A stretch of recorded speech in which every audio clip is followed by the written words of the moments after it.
Aku iki sedih ngrasake kahanan ana Bengawan Serayu iki. Akeh bangsane mina utawa iwak kang tumekaning pati tur karo meneh Kanjeng Eyang. Tur karo meneh seprana seprene Srenggini iki kaya durung antuk colok pepadang. Ora to Eyang, Kanjeng Ibu. Janjane bapakku ki sapa? Srenggini iki bekti karo Kanjeng Ibu ya wis, bekti karo Kanjeng Eyang ya wis. Lah aku iki arep bekti karo bapakku ki besok kapan? Aku arep bekti marang Sudarmaku kakung besok kapan? Yen iki mengko aku ora kok blakake, luwih becik aku patenono wae, Mbah.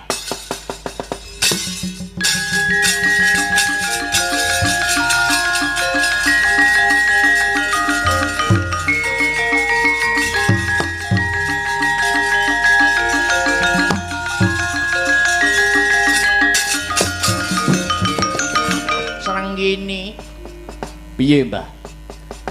Kowe kuwi putrane Panenggak Pandhawa sing jenenge Raden Werkudara. Ya Raden Bimasena. Raden Werkudara. Iya. Sejarahe utawa mula bukane piye Mbah? Sejarahe mengkene. Duk rumuhun Pandhawa lan Kurawa kuwi nalikane dhisik-dhisikan gawe kali. Kuwi kabeh pancen diteter karo eyange pendhita ing Sapta Arga peparap Begawan Wiyasa. Lah nalika semana Kurawa gawe kali sing jenenge Kali Cingcing Guling, kuwi sing ngewangi bangsaning lelembut, bangsane jim setan priprayangan. Mongko gawene kali dhisik-dhisikan. Sapa sing kaline dadi dhisik ing besuke Baratayuda Jaya Binangun bakal unggul sing dadi jurite. Mangkono sabdane Begawan Wiyasa. Sabanjure bapakmu Raden Werkudara semedi ana ing tepining Kali Serayu, batine ngudarasa apa kelakon Pandhawa bakale gawe kali. Bareng aku sumurup, aku kelawan ibumu melu cancut gumregut, aku karo ibumu merintahake kabeh bangsaning Rekata utawa Cuyu. Wekasane Kali Serayu bisa dadi luwih dhisik ketimbang Kali Cingcing Guling gaweane para Kurawa. Lah sakbanjure kaya mangkono bapakmu ngaturke panuwun marang Kanjeng Eyang, dilalah kersane ngalah bapakmu kepencut karo ibumu si Rekatamati. Wekasan pinundhut garwa anak-anak kowe Srenggini. Oh, dadi kaya mengkono sejarahe, Mbah.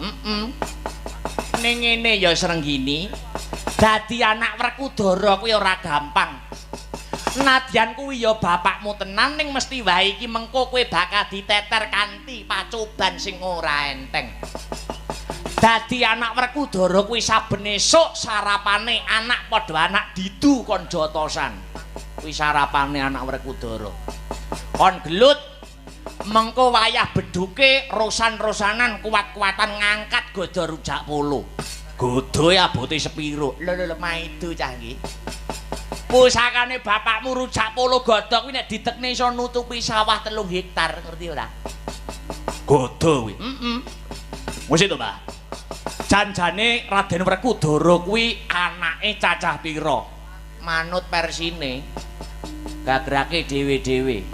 Ana sing 2, ana sing 3, ana sing 4, ana sing 5. Sing bener endi? Bener kabeh, wong kabeh ana bukune kok.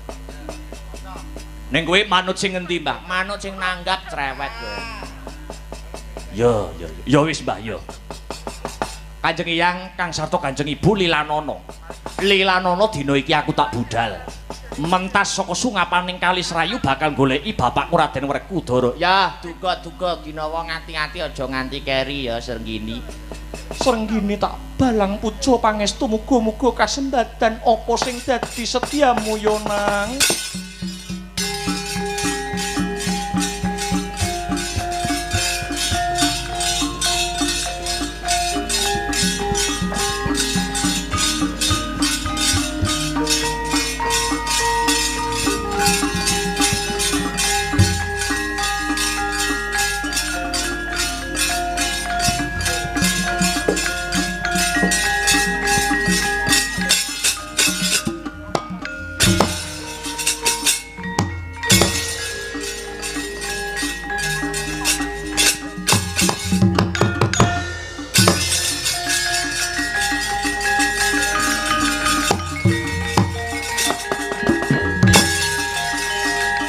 mikir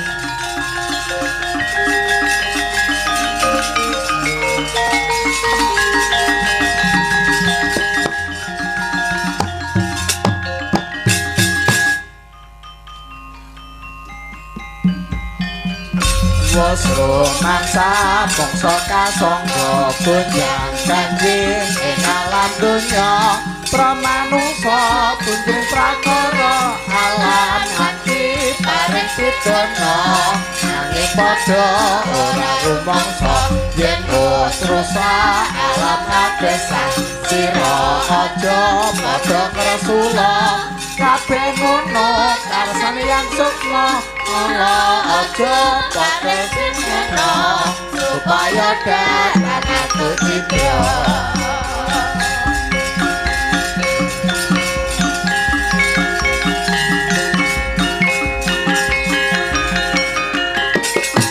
puji umuga langgeng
Alhamdulillah wa syukurillah wala haula wala quwata illa billah amma ba'du Mas Garing Dik Bagong.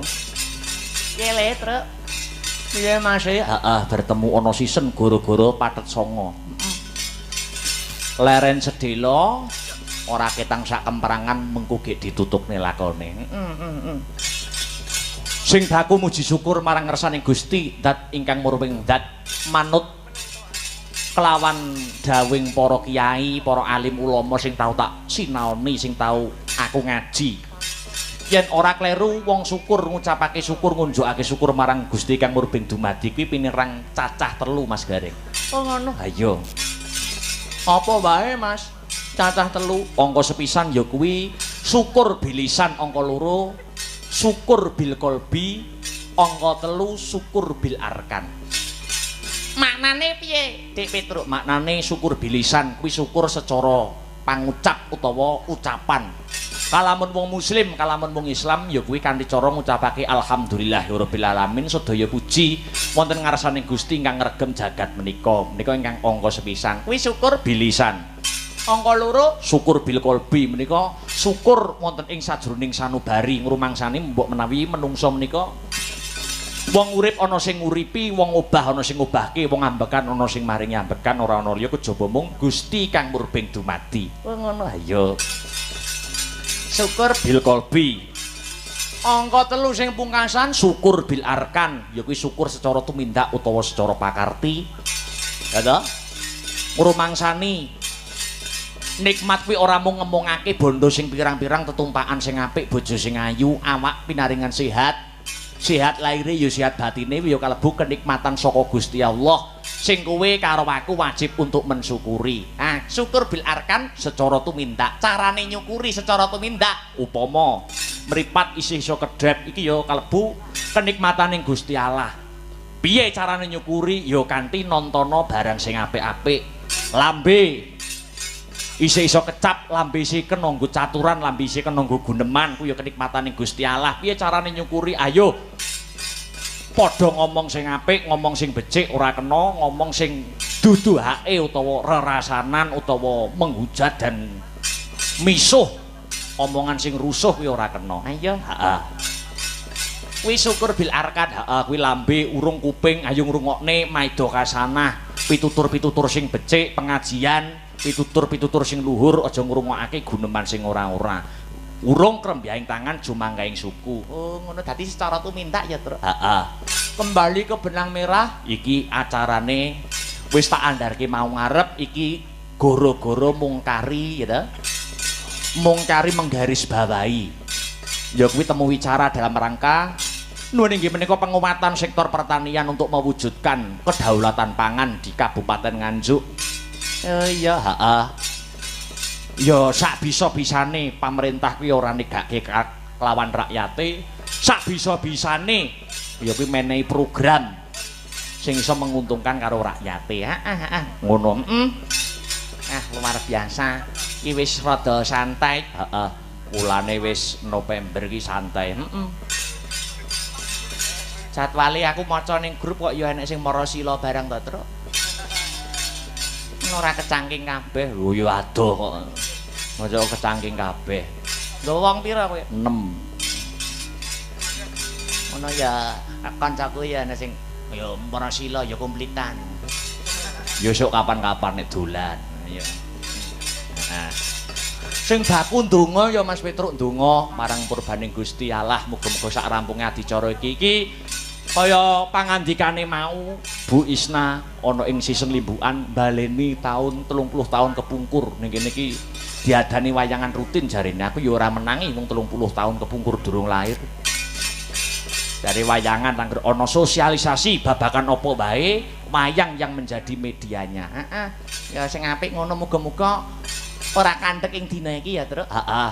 Ana ing taun-taun berikute, ayo uga di sosialisasi apapun selain pertanian uga nganggo media seni dan budaya ora kudu wayang campur sari ya kena sing penting budayane dhewe budayane wong Nuswantara amin ya rabbal alamin kuwi ya kalebu pelestarian seni dan budaya karben seniman-seniman lokal ana ing tlatah Nganjuk keduman rejeki kejahatan pangan masuk heeh Mas Heru ayo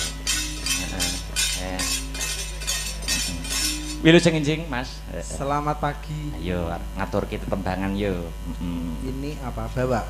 Bawa. Senadyan ora bawa yo dibawa-bawakne. Pelok aja ya. Iya. Manut suasananya. Iya, apakah itu bawaknya? Saya kasih merah ino aja. Pertanian. Wis. Semoga petani Nganjuk tambah sukses makmur. Amin. Panenannya api-api. Temane pertanian mau jane umpama ana kesempatan klenengan panenane man. Heeh. Upama mau ana kesempatan klenengan sing temane pertanian iki jane jurang jugruk ya Mas Heru. Jurang grawah jare. Yuk.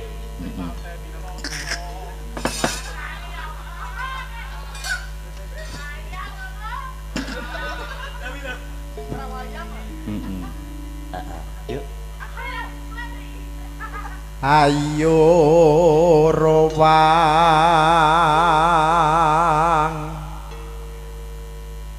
hangat yai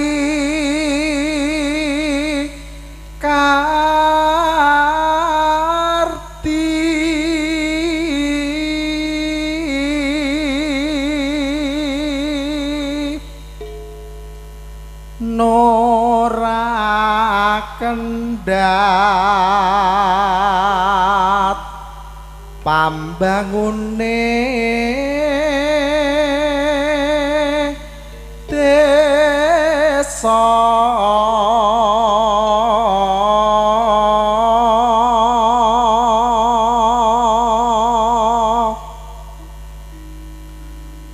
binudimu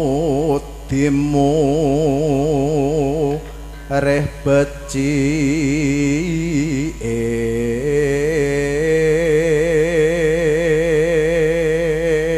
uga salam-salam kanggo para pamirsa becik ingkang tasih nenggani wonten lokasi becik ingkang memantul-mantar channel YouTube lek-lekan senadyan malam Selasa ora dadi ngopo tidak mengurangi semangati para sutresna budaya Ayo Mas Her. Supaya tansah maju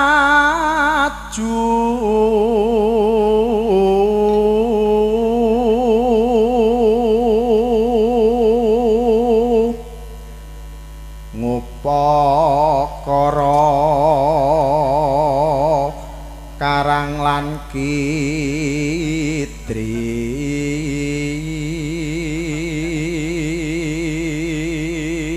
pentas ana ing instansi kaya Pemda, Pemkab ngene iki nggo munggahne grid Bagong. Wah, penak melok Pak Wo. Salim gak bingung. Iya.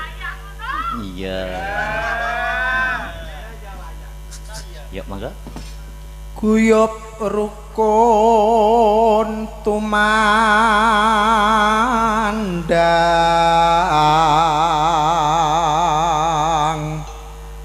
asangkutku meragu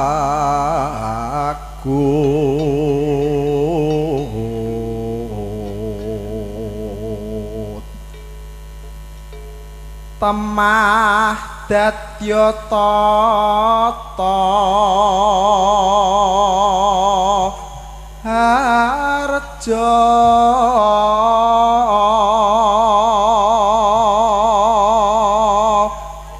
handayani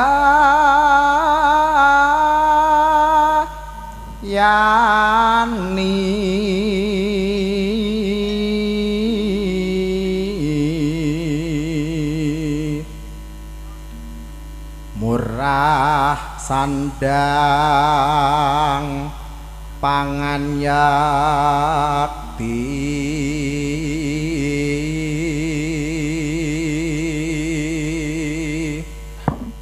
Mas Arya jero kutha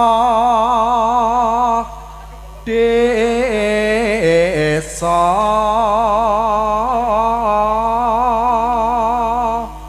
desa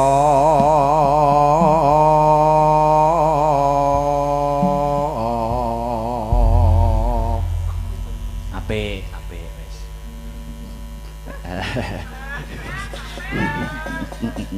Sapa sing ngaturake Mas Heru? Yola cantik Hah?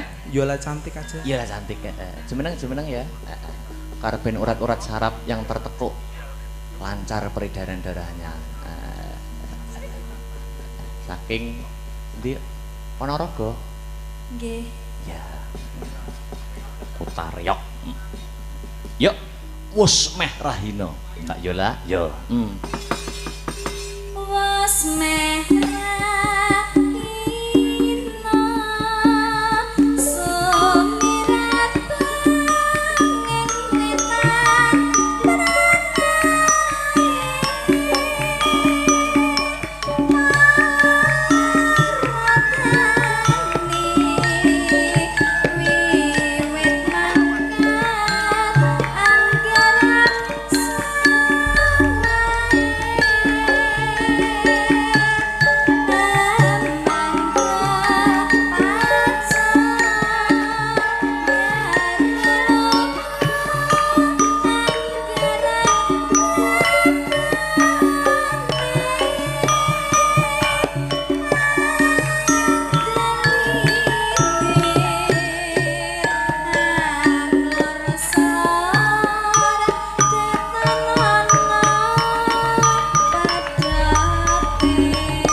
covermu gamelan dan berapa ibu-ibu. Yuk lanjut. Monggo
ngaturaken panuwun Mbak Yola, sampun ngaturaken menika wujudipun tetembangan nun inggih menika wus meh rahina. Oh ya sinden-sinden Astabrata ki wis duwe fan dewi-dewi kok. Mbak Pesek ana, Mbak Birkitah yoga ana sing tresnani. Pengalamane hebat. Mbak Yola kuwi malah tukang live streaming ini ngesut layang luar biasa. Anu Dek Sinta karo Mbak Retno, ayo jumeneng sik bareng berdua.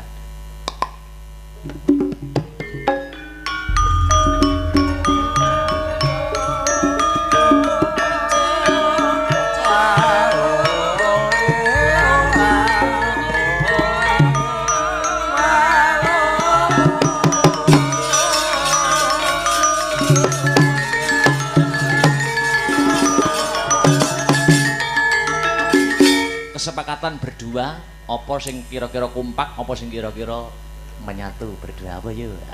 Nggih niki langgangan malih napa Monggo merdeka merdeka merdeka merdeka merdeka sekali merdeka tetap merdeka.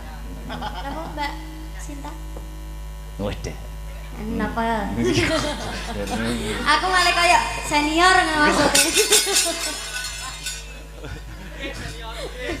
Ora. Tuwa maksudnya wis tuwa. Ngesakne Mas Tris aku. Oh dikira kok kuwi mau nyebar campur sari. Oke, pujaning sih nggih Mas. Oh, boleh pujaning sih nggih Mas Tris. Bintang tamu nyusul bengi. Niki nggih disusul sesepuh lho Mas. Sinten sesepuh menika? Mas Faris. Oh iya.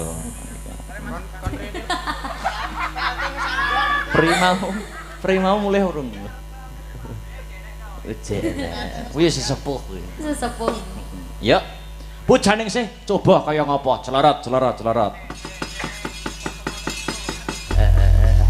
Pujaning sih lagu sing lagi in ya.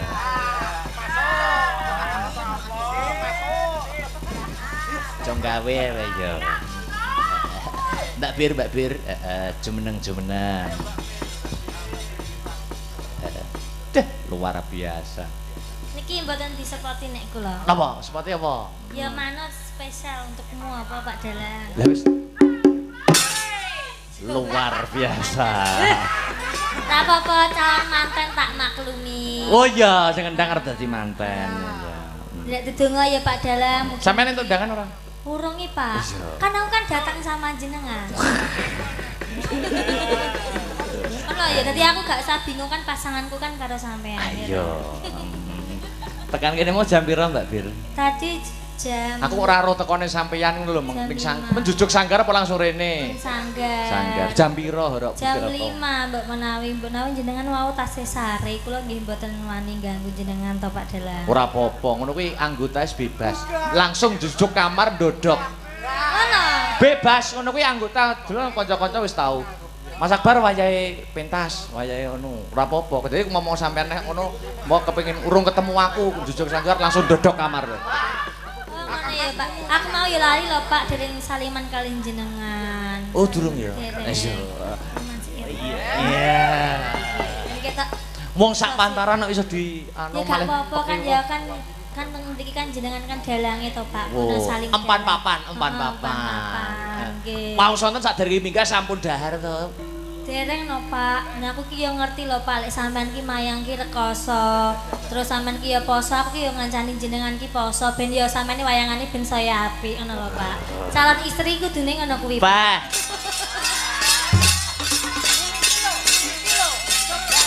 Ya ta, kudune ngono kuwi ta, sebagai wanita ki yo ngono kuwi.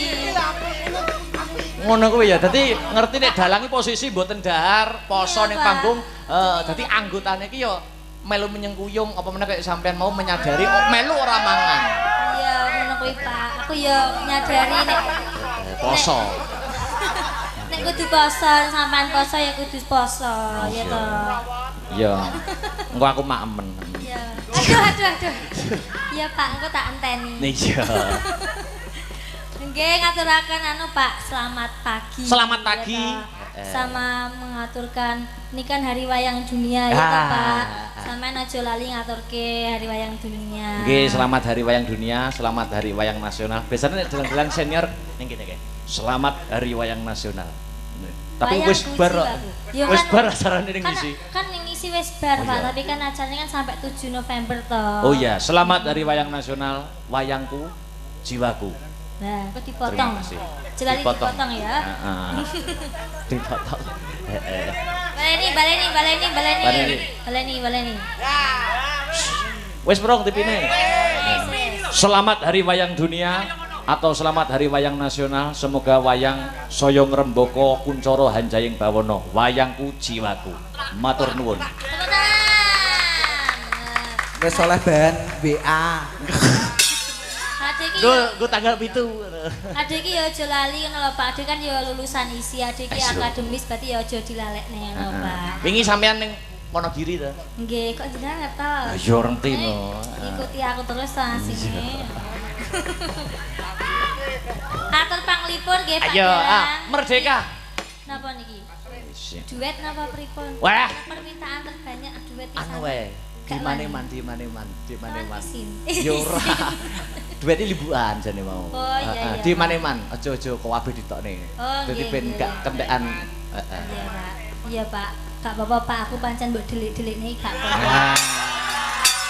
Gak apa-apa. Aku sabar, Pak, ngenteni.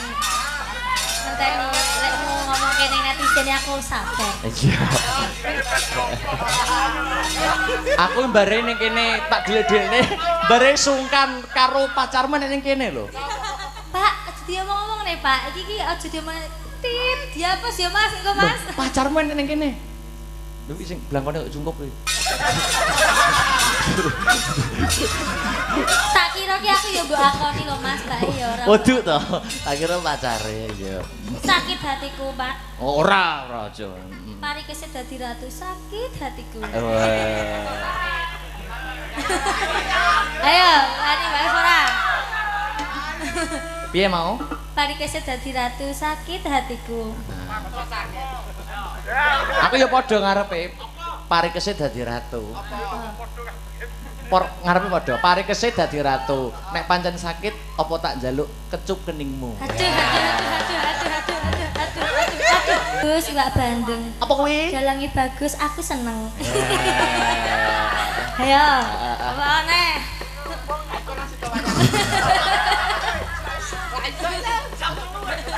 Ndondong kayune tekik. Cakep. Heeh, ndumek bokong liru tuh. Aduh. Andringe.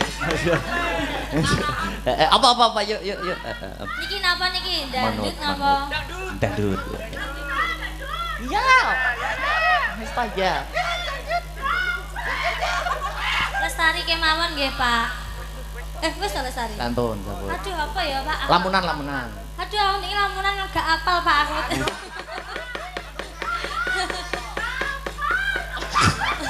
Pewayangan kemawon nggih, Pak. Oke, wewayangan yo. Pewayanganmu Pak Dalang ini adalah lagu untuk panjenengan. Oke, wewayangan. Mergo ana tembunge wayang. Pas. Kuwi ketoke sing ngadanku gitu. Wujud jame. Iya. Yo coba kayak ngapa Mas Tris? Mbak Bir kita wewayangan. Mas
Pandhawa tata gati wisaya ngendriyaksa sara maruta ong pawana-pana margana samirana lan warayang Ponco bayu pagulingan wisikan limo ing Singoranu apa Kakang Rekotasura iki wis tekan ana sak pengarepane Kali Srayu ya arepe Kakang kepiye mestuti dawuh Rama Panembahan Begawan Godha Mangkara aku karo kowe kon mlebu ana sajroning banyu silem sajroning warih mbedah bentungan iki ya ayo dirusak wong loro Kang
caritaning satriya linuwe kang maradi mring Gautaman tan pegat mring pangestine ing Petruk mlayu-mlayu gawe kaget ana apa ngaturaken kauningan bendungan Kali Serayu ingkang dibangun kalian kawula Praja Ngamarta bedah bendungane ambrol Raden sing bedah sapa lah niku kula sing dereng tungkap apa pancen bendungane nggone gawat apa pancen bendungane nggone angker bendungane nggone wingit nek pancen angker kudu cepak-cepak sajen lho niki Den pesen karo sing nyaron niku kula dupa merek napa kemawon gadah niku ngono nggih Antasena piye Pak kowe sing bisa silem ana sajroning banyu tilik ana bendungan Serayu bisa bedah kae pancen ana sing bedah apa pancen ana babagan sing siningit coba tak tilikane dhisik Pak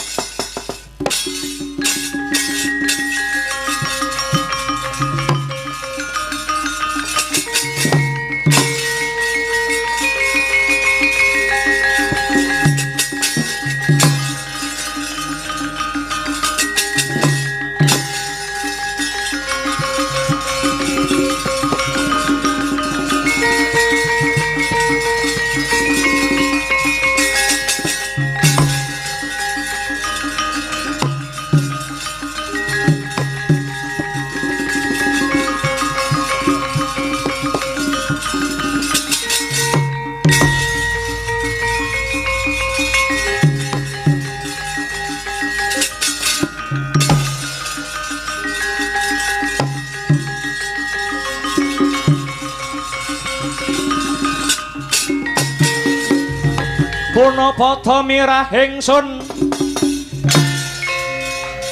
prihatin waspada mijil tuhudahan tanpa karya sangkang rinemakan Gusti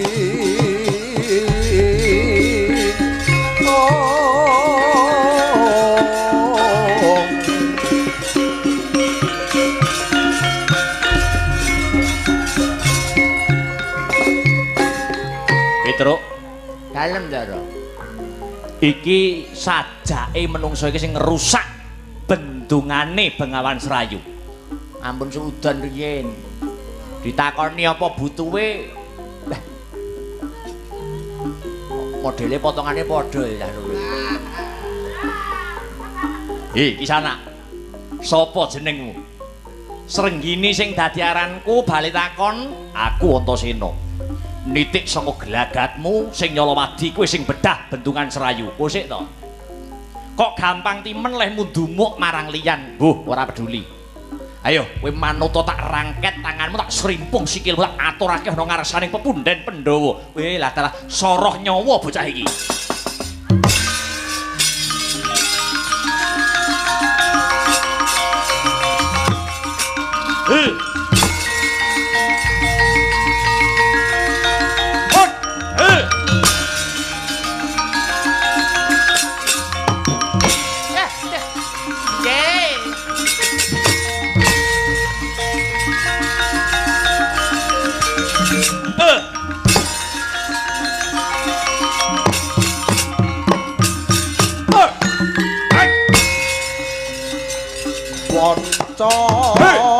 Boyo nenggih yen kekalih pandhe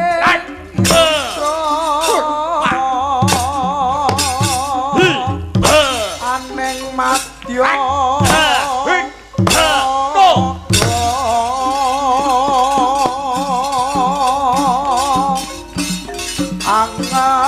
barkat sudirane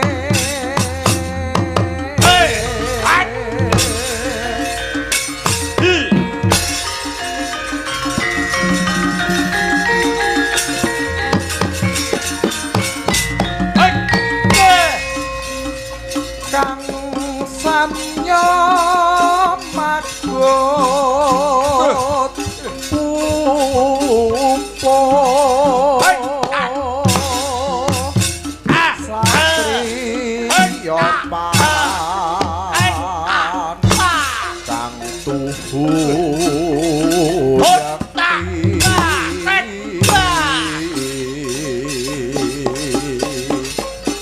campuh ing madya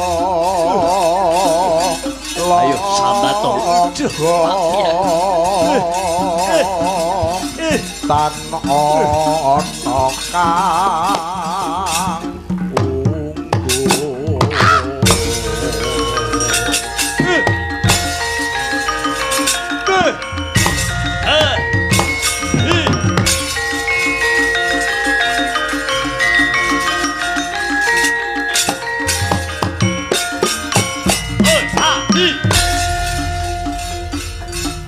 Wijayan kanuragan kasantikan jopo mantra weskasti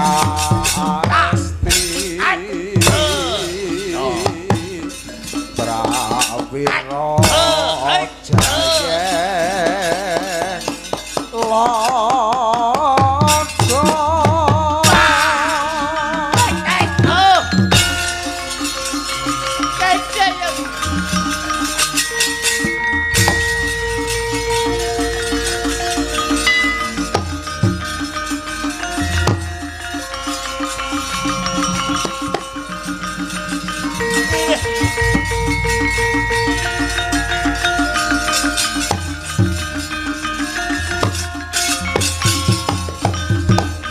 padha Pancakara sapa Petruk? Naminipun Bambang Srenggini tanding yuda kaliyan Ndara Antasena. Srenggini ki sapa? Ayo mbuh sing ngerti sapa. Ning kok lagak lagon lagian Kang Sarta sandangane kok jebles-bebles kaliyan Ndara Antasena. Mara coba aturna marang ndaramu Jodipati ngaten. Ayo enggal ngadhep ndaramu Bimasena, Petruk.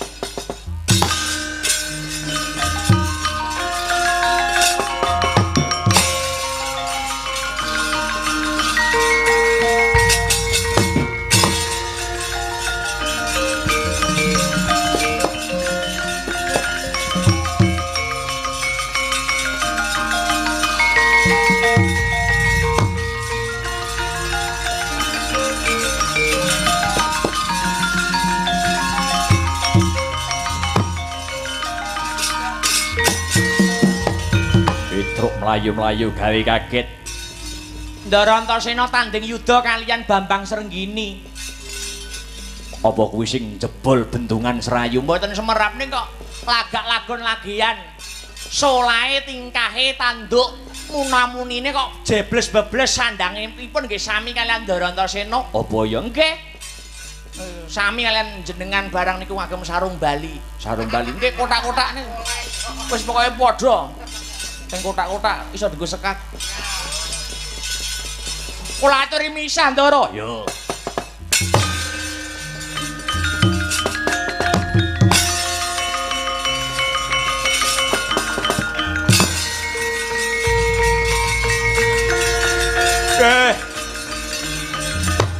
Bisa.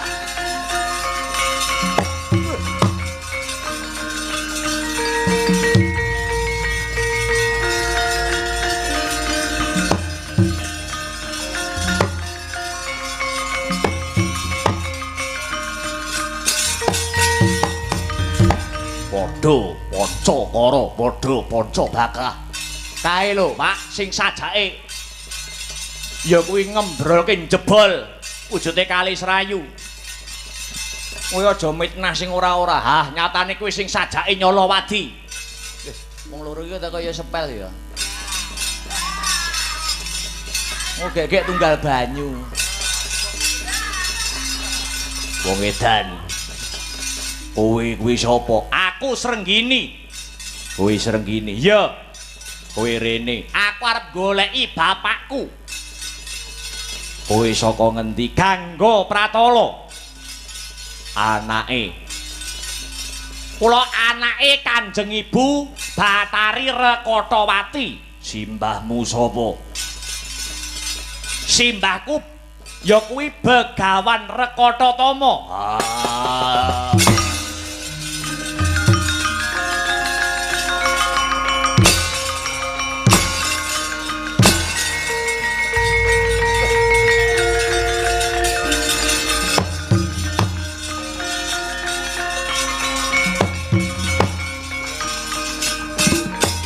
Osek to.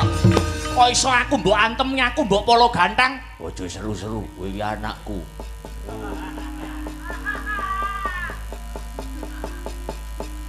Rama Werkudara ki sampean. Iya. Weh, lah dalah bapak.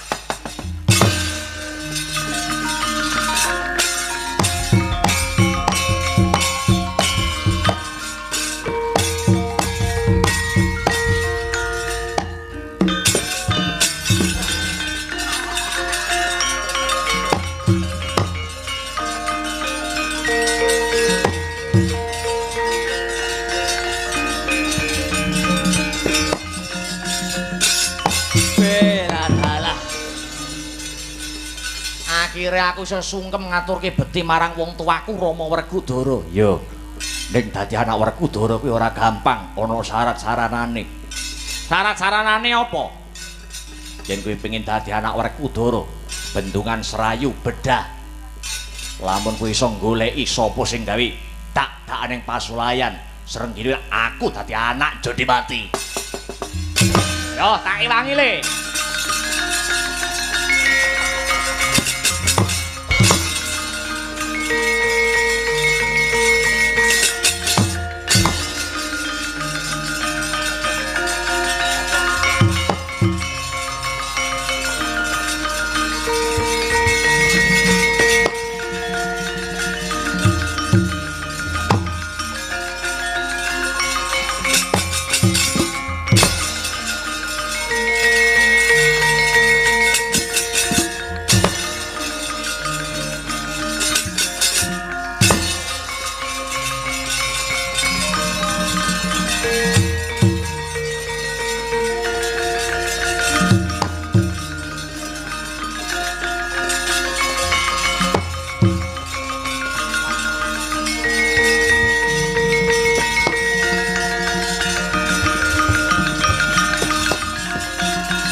kasiram toya windu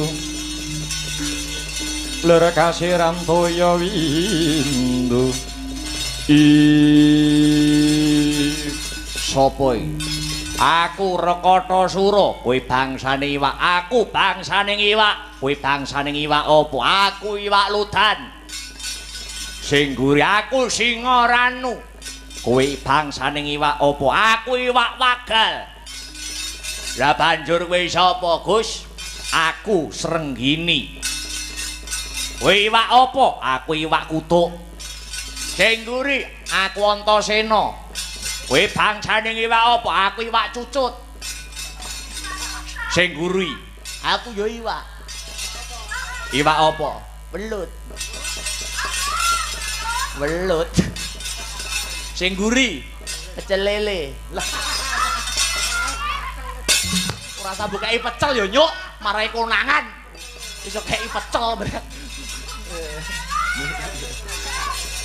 kowe sing jebol bendungan Kali Serayu oh kowe ora narimake ayo ndi dodo nyoh dodo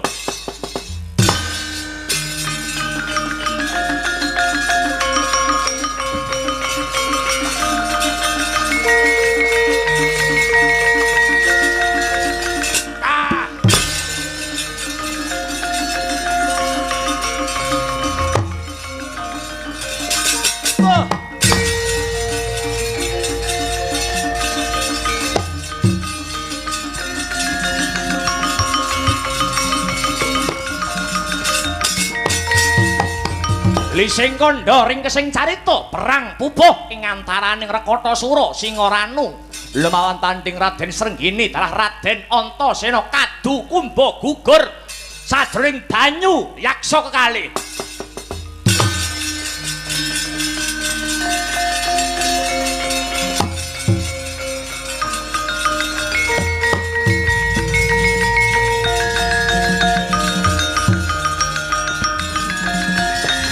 ampun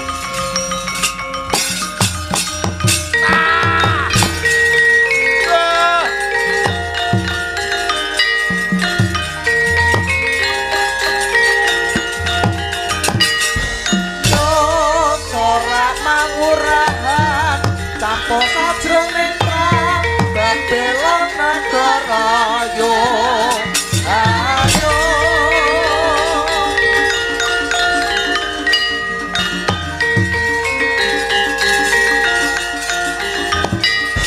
yo sorak mangurahan campo sajroning perang bela negara yo ayo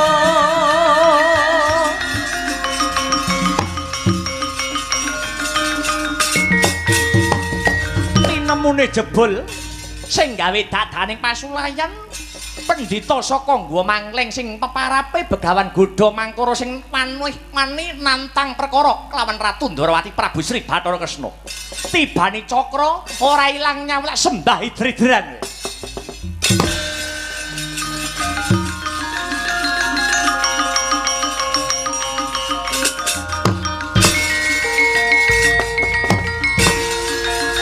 jiwa manjing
menungso aku Sukmane Prabu Dasa muka piyen godhayetmu aku bola-bali anggonku duweni gegayuhan pengin sesandingan karo Titis Widawati. Sing ripalungguhan saiki manitis ning Putri Mandura Brata Jaya kakar-wikar tanpa karya ya. Saiki ora kena. Tajap taun ngarep. Ta ora arep bumine Swantara.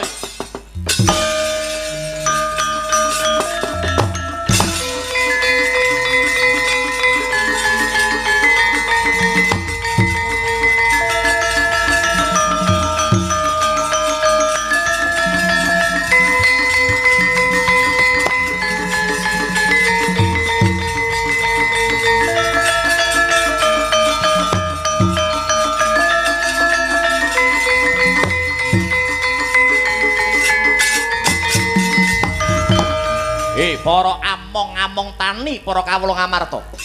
Bendungan sing jebol iki ayo ditambal maneh watu-watu gedhe di dongkeli. Kayu-kayu gedhe rubuhake kanggo nambal bendungan Serayu kang dijebol. Dene buta saka pertapan Gua Mangkleng. Ayo para among-among tani, para kanoman negara Ngamarta gugur gunung bareng tumandang.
Ayo, tambah.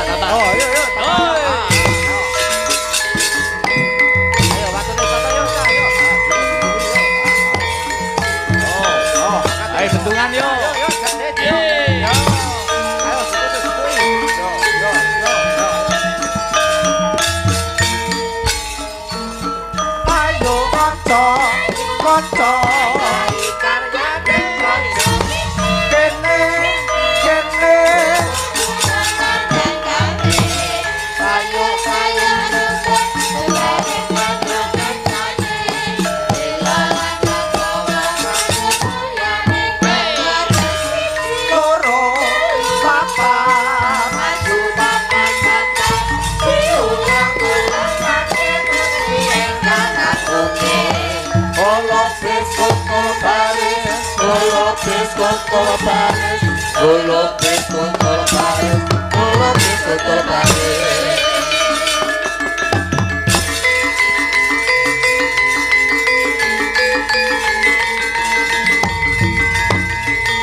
Ingkang ruwet sampun udar Yayi.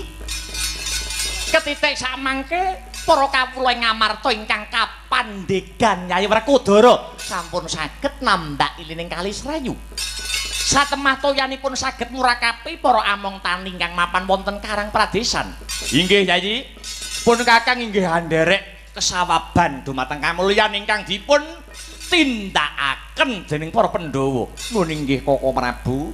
Lah ewadene kanugrahan salajengipun punika wonten kulawarga enggal putra Jodipati wayahipun Begawan Rekatotama putranipun Bathari Rekatawati ingkang namipun Srenggini. Srenggini nggih tumut nyingkiraken reretu ingkang hangreridu bendungan Bengawan Serayu. Syukur bagi Jumurung Koko Prabu Werkudara. Barep kakangku kepiye? Muga-muga Pandhawa anggone mulyake para kadang tani kanthi bendung Bengawan Serayu bisa murakapi andalare ayem tentrem adil kelawan makmur. Aku uga ndedonga muga-muga ana periode kang anyar iki bumi Nuswantara lumantar para kadang tani bisa mujudake lumbung pangan negara sing adeg jejeg nganggo sikile dhewe. Satemah bumi Nuswantara bisa denarani swasembada pangan. Barep kakangku pun kakang derek memuji ayi.